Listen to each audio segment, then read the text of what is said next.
afternoon and welcome to this edition of Border Report Live. My name is Rudy Mideles and I'm your host here in Harlingen, Texas in the Rio Grande Valley of Deep South Texas. We have got a jam-packed program today and a lot of it has to do with the big news of the day, which is we are now in day 2 of the government shutdown on Capitol Hill. So all across the country, the impact of the battle between Republicans and Democrats is being felt whether you work for the government or you rely on the government for some sort of assistance. And all along the U.S.-Mexico border, federal agents are still patrolling the banks of the Rio Grande in Texas, the deserts of Arizona and New Mexico, and the coastal regions of Southern California. The same is happening up on the northern border with Canada as well. But none of those agents are going to be getting paid on the 1st and the 15th while they work. Our South Texas correspondent, Sandra Sanchez, is here, and she is joining me now to talk more about this.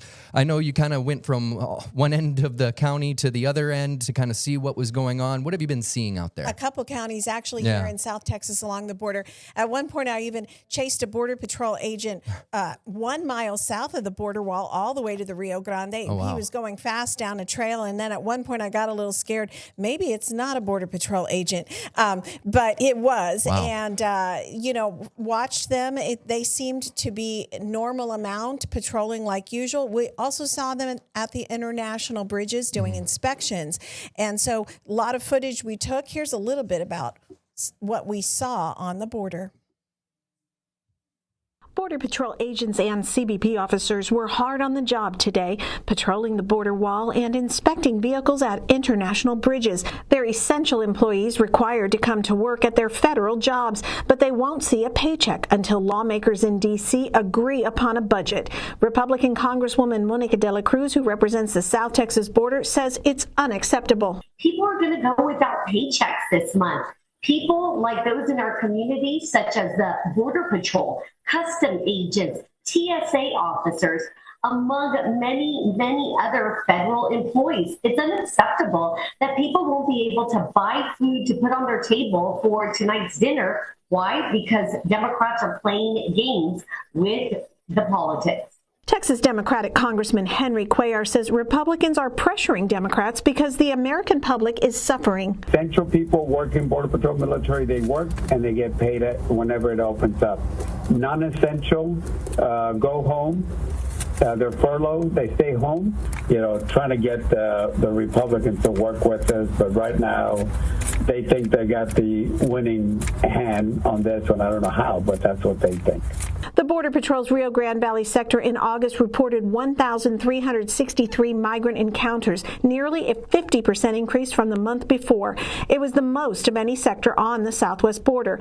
Border Patrol agents rely on help from local law enforcement through a program called Operation Stone Garden that pays local police and sheriff's deputies for overtime to help patrol the border lands. Cuellar, who is on the House Homeland Security Appropriations Committee, says the program just recently paid $90 million to law enforcement partner agencies, but it's uncertain how much of those funds were actually distributed before the shutdown began.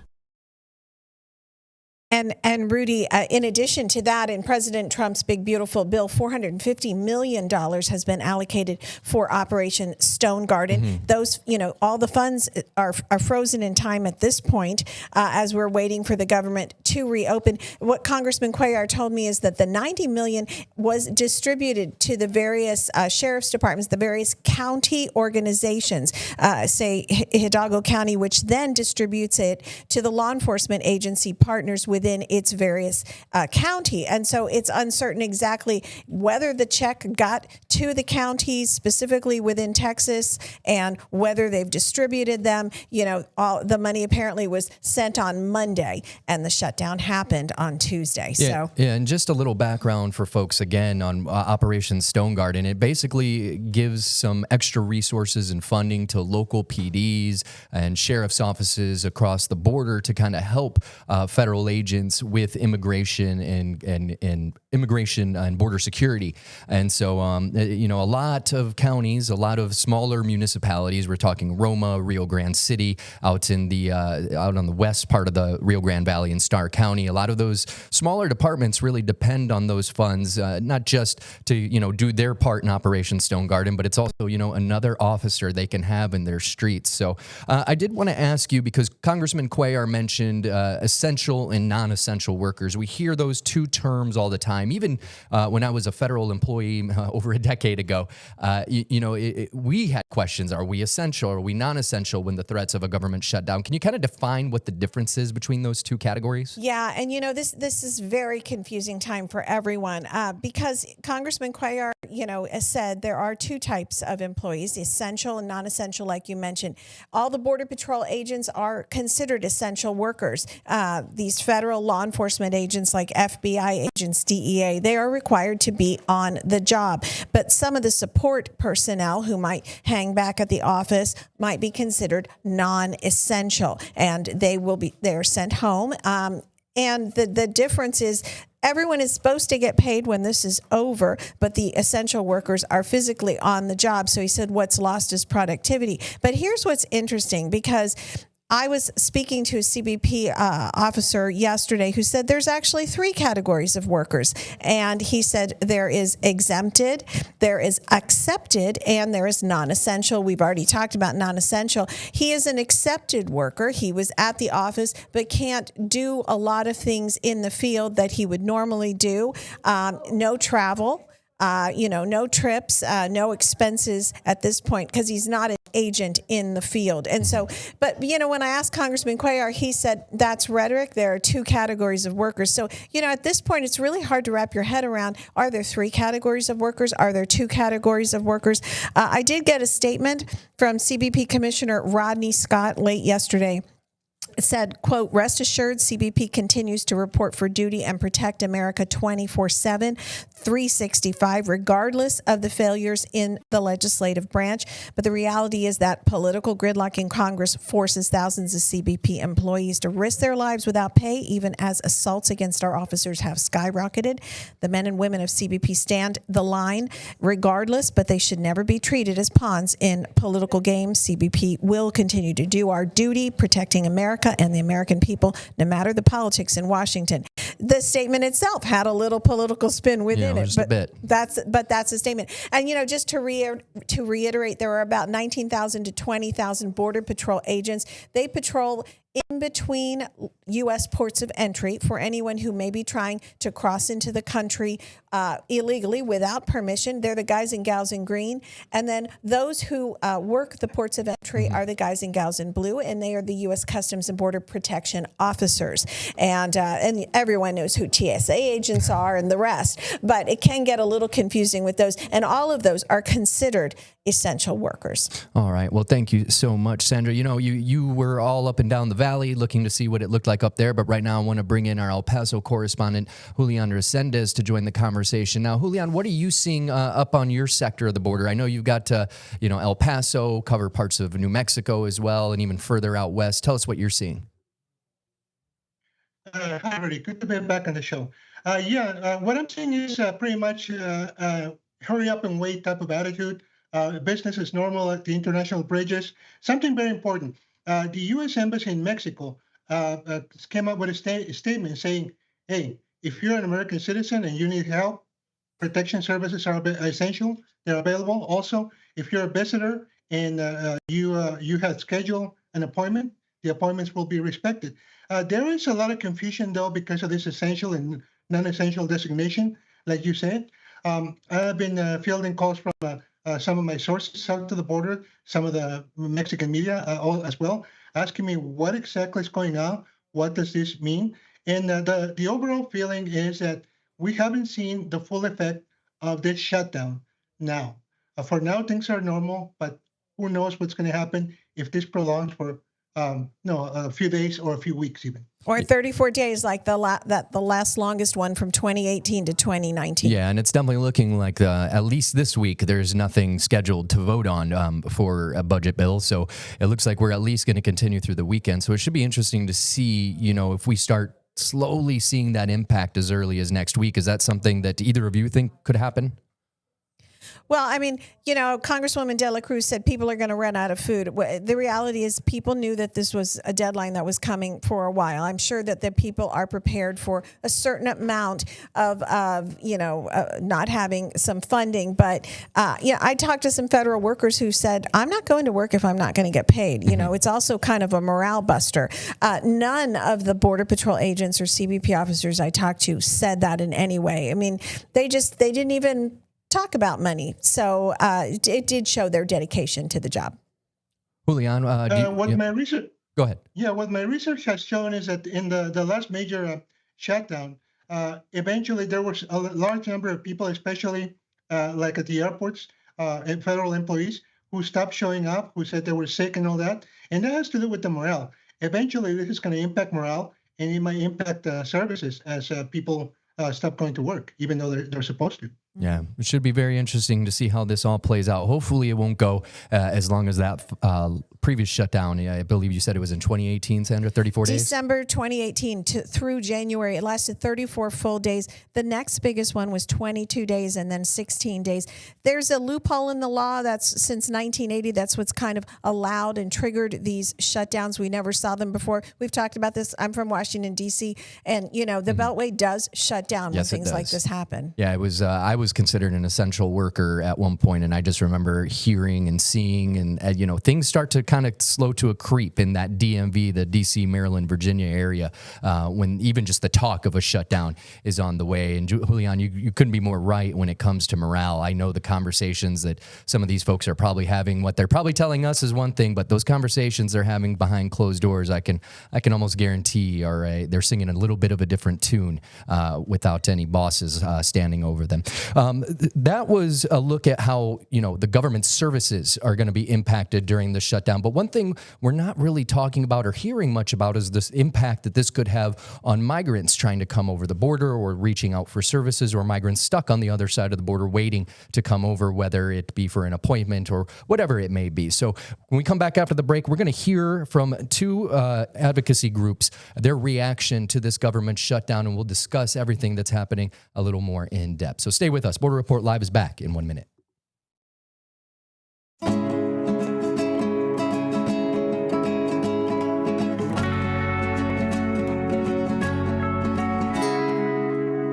And welcome back to this edition of Border Report Live. My name is Rudy Mireles. I'm your host here in Harlingen, Texas, in the Rio Grande Valley of Deep South Texas. Today's topic, the government shutdown. Day 2, we're now in the thick of it, and with no clear end, at least in the immediate future in sight. And one of the things we wanted to discuss was the impact this is having on migrants, whether they be across the border, on this side of the border. We're going to start by looking at a couple statements from two advocacy groups, starting with the Haitian Bridge Alliance, who said, immigrants cannot afford more delayed access to justice, reunification with loved ones, or the protections they desperately need. We call on leaders to prioritize the dignity and humanity of those caught in the middle. Also, with a statement today, America's Voice, who says undocumented immigrants are at the forefront of this administration's deportation agenda and continued to be its preferred scapegoat. I wanted to bring back in our South Texas correspondent, Sandra Sanchez, and our El Paso correspondent, Julian, to talk about this, because you are both so connected on two very different parts when it comes to the migrant situation. Now, Sandra, I want to start with you, because you and I have had the discussion about the long waits for immigration judges in the past, and how, in addition to there already having been a shortage of people wanting to do the job, the administration has fired several over the last couple months. So kind of fill us in on what kind of things would be impacted when it comes to immigration court. Yeah, the court system right now, federal courts are expected to have disruptions. If a migrant is being charged in addition for a crime, if they're being charged and they're in the federal court system, not just the immigration court system, they could be caught in this limbo, because what we're learning is federal courts have typically what's called a reserve fund. And once it runs low or it runs out, then these cases are going to be scaled back, and they're going to take them them by priority. And so a migrant who is charged with a minor crime is likely not going to be a case that they're going to bring up. And immigration court cases as well, they're going to use their money, they're really going to space this out. And I know Julian has been covering what the immigration courts are going to do. The bottom line is that, migrants could be waiting a lot longer. We have 3.6 million backlogged cases, and was taking 3 to 6 years in some cases. The Trump administration is trying to get that down quicker, but this shutdown is definitely going to slow that down. Julian? There's a lot of anxiety, especially not only on the activist front, but also on the legal front. Those who regularly defend migrants from, like Sandra said, minor charges, such as illegal entry, perhaps some forms of illegal reentry, they're not going to get the priority. They may just linger in detention for a while longer. I know that the criminal cases, the prosecutions are going to take priority. So they could end up waiting a little bit longer. So like I said, there's the anxiety on the activist front. There's the anxiety on the part of the migrants themselves who are waiting a court process or who don't know what this shutdown is going to bring to them. And there's also an element of danger in all of this. And what I mean is this, like I mentioned a while back, there's a lot of confusion. And in the confusion, some law enforcement officials are fearful that the smugglers are going to start saying in Mexico, hey, the federal government in the U.S. is not working. Now's the time. Come with us. We'll take you over. So this eventually may lead to a spike in illegal entry attempts with the false pretense that Border Patrol is not on the job when we know that they're on the job. And, here in the Rio Grande Valley, in the month of August, we were the #1 sector for the Border Patrol for migrant encounters, over 1,300, and followed by El Paso, where Julian is. So, it shows that the Border Patrol agents, CBP officers, have to be on their toes and they have to be watching. They can't let up.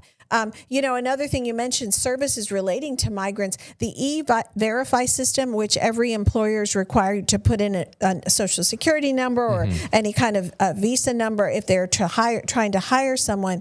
It is down now under this shutdown. And so if there is any kind of discrepancy or a number is entered incorrectly or it comes up with any kind of question, those questions are not going to get answered or resolved, and those employers and that potential employee are just going to be waiting. And many migrants who do have work authorization fall in this category, and they will, legally cannot work. Yeah, it'll be interesting to see a little bit if there's any fallout too, because that's another demographic, if you will, that we haven't even touched on is the business owners that have to do that because it's a requirement. I remember when I started working here, I had I think 3 days. I-9, 3 days to get that information to our human resources department. So it's something, just another element to this to consider. Julian, I wanted to ask you because I know you have your thumb on the pulse of a lot of advocacy groups over in El Paso that help on both sides of the border. Some of those on this side of the border kind of rely on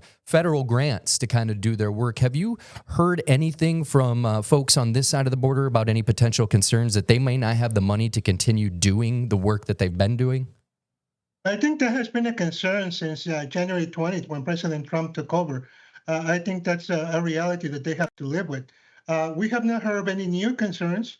There might be some. But the writing was on the wall already since January 20th. That's what I can tell you. And they already eliminated much of the funding for the FEMA Shelter and Services Program, which is a lot of the money that many of these migrant advocacy groups use to reimburse them for transportation costs, water costs, housing costs, where they and so the money pretty much has been scaled back. Now, I wanted to ask Sandra, I know you also speak to a lot of different advocacy groups down here in the Rio Grande Valley. One name that just kind of popped in my head now was Sister Norma Pimentel. Have you discussed any of this with her? Have you heard from her? She's the director of the Humanitarian Respite Center run by Catholic Charities in the Rio Grande Valley. She's actually in Rome right now and just presented the Pope Leo, with a painting that she had made Oh, wow. today. So she's actually not in country. The latest that we heard via podcast was she, last time I spoke to her facility, you could hear crickets chirping, very, very low numbers. And they have always served the homeless people, but it looks like they're really focusing on that instead because there aren't migrants for them to help. Used to be a line of taxis that would ferry people who were released from DHS and went to the Humanitarian Respite Center for some help, some toiletries, a little rest, some food, and then they would put them in taxis, send them to the airport or maybe to the bus station, which was across the street. They'd walk them in lines. None of that. The downtown area near the facility is empty and has been. And, under this administration, they are very proud. They announced, there's zero catch and release, which is what they're calling it. They're not allowing people to come in on humanitarian parole and release them. So. Well, it'll all be interesting to see how this all plays out because, again, no vote scheduled for at least for this week on passing some kind of budget and no end in sight. And also interesting that you did mention Sister Norma being in Rome, considering the Pope's message in recent days about his thoughts on what being pro-life truly means, and that having to do with what he says is the poor treatment or inhuman treatment of migrants in different, not just here in the United States, but in different parts of the world as well. So, and Sister Norma actually presented him a painting that she does paintings, and it's of a migrant woman carrying her migrant child on her back. I think she's sending a message that this is a very important, and I know she had a very close relationship with the previous Pope, and we'll see if she can develop that with this current Pope. All right. Well, thank you both so much. Stick around, though, because Border Report Live will be back in 1 minute.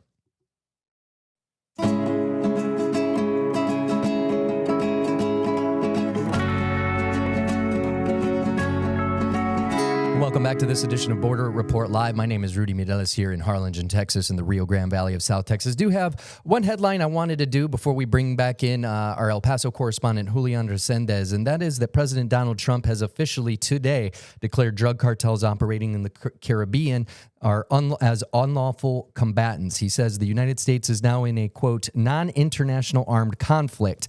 A person familiar with the matter who was not authorized to comment publicly said the Congress was notified about this designation by Pentagon officials on Wednesday. This comes after the U.S. military last month carried out 3 deadly strikes against alleged drug smuggling boats in the Caribbean. At least 2 of those operations were carried out on vessels that originated from Venezuela. And now I wanted to bring back in Julian because yesterday you mentioned something that was very interesting, and that is that cartels on the other side of the border have been seen using these monster trucks, if you will. Tell us a little bit about what you're finding in this situation. Rudy, we have an incredible story that we reported a couple of days ago, and that is that the finding by Chihuahua State Police, who were on patrol because of reports of shootings in rural communities. So they went in a caravan, heavily armed with helicopter and drone escorts, and they found not only some marijuana ranches, but also they found one of these vehicles. The vehicle that you see on your screen was found in right next to what they call a cartel camp, which is a place where drug traffickers station sentries so they can guard the drug fields. So this vehicle is incredible because it's a stolen Ford F-450 truck that has been completely armored with steel plates.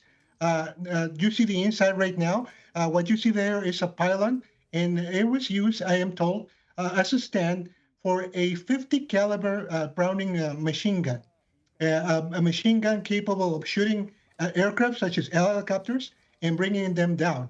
Also, if you can see there, the vehicle had gun ports. Those are little doors where you can open and close, stick out your machine gun, and shoot at people, either rivals or law enforcement agents or civilians. There's a shot of the ammunition that was found. Those bullets are even bigger than a cigar. And this is some of the hardware that the cartels just south of West Texas have. And they use them frequently in their fights against other factions. In Chihuahua, we have the Juarez cartel, known as La Línea now, fighting the Sinaloa cartel cells for control. In that truck was a statement by one of the cartels to their rivals, hey, we're ready for you. Stay away. Stay away from our field. Stay away from our towns. Stay away from us. Yeah, it's incredible. I mean, that thing truly looks like something out of a post-apocalyptic movie, like a Mad Max vehicle or something. I mean, how are they, we got less than a minute left, but can you tell us real quick, like how they're getting these things put together?